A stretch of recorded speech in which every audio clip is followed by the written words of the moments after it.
Is it obligatory to pray the Eid prayer even for women? In the subcontinent, there is no arrangement for ladies, so mostly women pray Eid prayer at home. Is this permissible?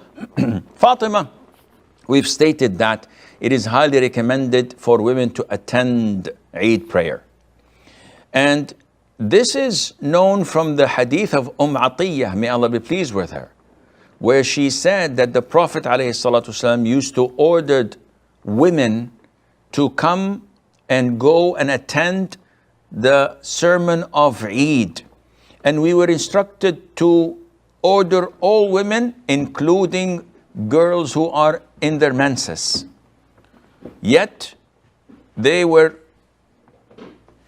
prevented from attending the prayer with the congregation of women, and they were asked to stay behind, but they were ordered to attend the congregation in the sense that being present with them, so that when the Prophet makes dua and all the Muslims make dua, they share this dua of goodness. So from this hadith, some scholars said that if a girl or a woman in her menses is exempted from prayer, yet the Prophet orders them to go and attend the Eid prayer, this means that it is mandatory. But the most authentic opinion is that it is highly recommended for women and that it is not mandatory. Now, in the subcontinent, they don't have any arrangement for ladies in the masjids. This is wrong.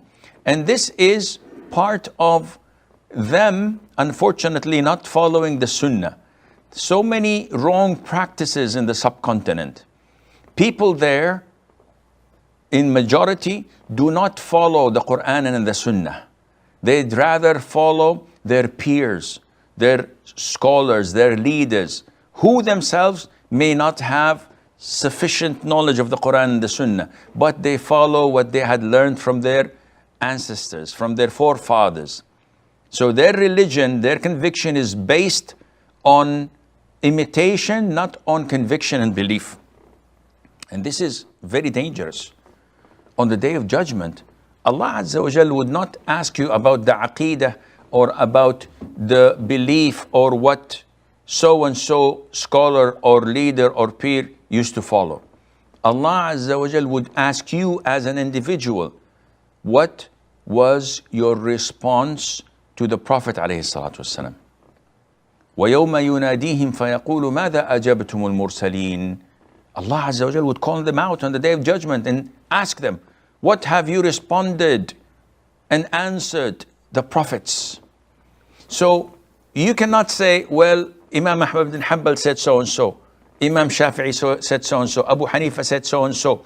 If you are presented with the verse from the Quran and you can read that, it's in black and white, or you're presented with an authentic sunnah of the Prophet ﷺ in Bukhari, in Muslim, in Tirmidhi, in Nasa'i, yet you reject it and say, no, I follow my madhab.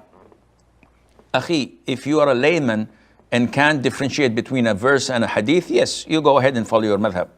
But if you're an intellectual person, an educated person, you can do your own research and you are assisted to do so by a scholar or a student of knowledge who has no hidden agenda rather than to show you the right path, then this is definitely unacceptable.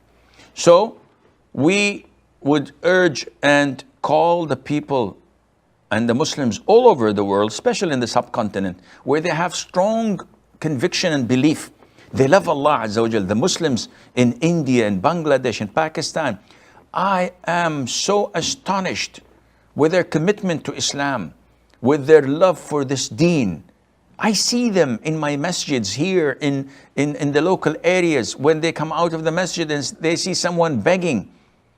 Never you would find anyone passing by without putting a riyal or something similar to that in the hand of this beggar. Though he is a beggar. We know most likely he's a professional beggar, but out of their love and compassion they do this. How they observe the sunnah prayers that is almost similar to fard. And this is one of the wrong misconceptions, but it's still we praise them for it. When people come and say, Sheikh, we pray 17 rak'ahs for Isha. I said, wow, this is a lot. Isha is only 4 rak'ahs. Yes, yeah, we pray this before and this after, and then the shafa' and the watr. And they put a lot of prayers into one, but they pray it religiously. They are committed to it. So there are so many things that are good about them, but when you don't have commitment to Qur'an and Sunnah, when you don't have full adherence to the Qur'an and Sunnah, this is when shaitan comes. And he distorts Islam. He manipulates people, unfortunately. And this is why the vast majority there are warned of Ahl al-Hadith, of the Salafiyah, of Ahl Sunnah wal Jama'ah. They say, don't follow these. They hate the Prophet ﷺ. They hate the madhabs and the school of thoughts and the maslaks. All of this is blatant lies. None of it is correct. But this is pulling the carpet from underneath their feet.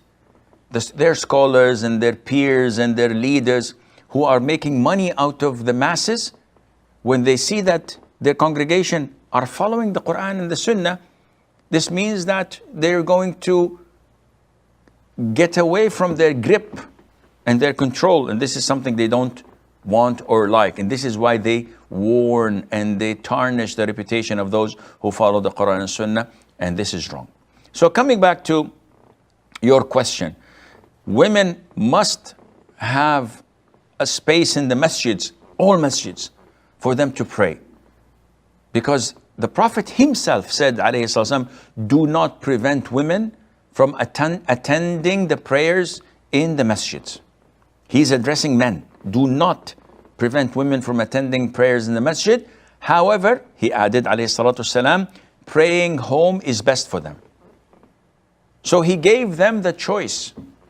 You as men do not have the right to prevent them or to say, no, we want the best for them. No, you have to allocate a place in the masjid.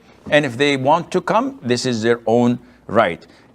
As for Eid prayer, praying it at home is an issue of dispute. The vast majority of schools of thought permit this. So they permit it in the Shafi'i, the Maliki and the Hanbali school of thought. They all say that if a person, an individual, skips or misses Eid prayer, then he can pray it alone at home. The Hanafi school of thought say that this is not permissible.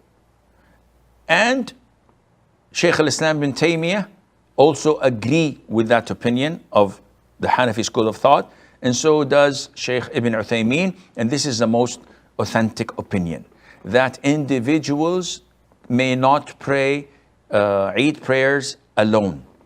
Either you pray it with the congregation, with the Muslims, or you skip it and do not pray it, and Allah Azza wa Jal knows best.